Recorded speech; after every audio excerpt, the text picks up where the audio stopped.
ایک صاحب سوال کرتے ہیں، کیا مزاروں پر جانا جائز ہے؟ اور اگر جائز ہے تو وہاں جا کر کیا عمل کرنا چاہیے؟ بسم اللہ الرحمن الرحیم۔ حضور اکرم صلی اللہ علیہ وسلم کی روایات میں یہ بات موجود ہے کہ انسان آخرت کی اور اپنی موت کی یاد دہانی کے لیے قبرستان کا چکر لگا لیا کرے۔ لہذا اگر آدمی اس نیت کے ساتھ قبرستان جاتا ہے تو یہ پسندیدہ عمل ہے اور انسان کو اپنی موت کا بھی استحضار ہو جاتا ہے۔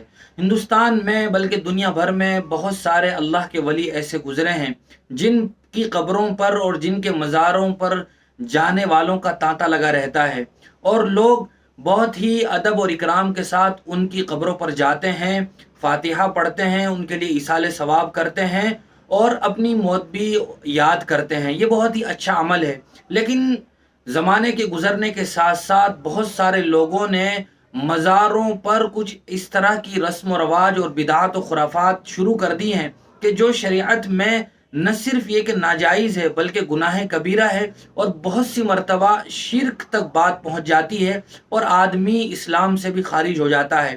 جیسا کہ ہمارے یہاں بہت سارے مزارات ہیں، حضرت نظام الدین اولیاء کا مزار ہے، خواجہ معین الدین چشتی کا مزار ہے، صابر کلیری صاحب کا مزار ہے، حاجی علی صاحب کا مزار ہے۔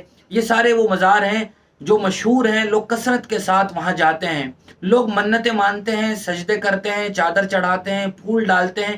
یہ سب کی سب باتیں ناجائز ہیں، ان کی شریعت میں کوئی گنجائش نہیں ہے۔ آدمی اس نیت کے ساتھ جا سکتا ہے کہ یہ اللہ کے ولی اور عظیم بزرگ گزرے ہیں، ان کے لیے ایصال ثواب کر سکتا ہے، فاتحہ پڑھ سکتا ہے۔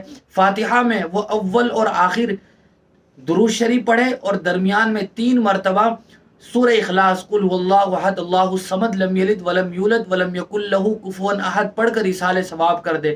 لیکن وہاں جا کر دوسری خرافات اور بدعات کو انجام دینا یہ ہرگز جائز نہیں ہے۔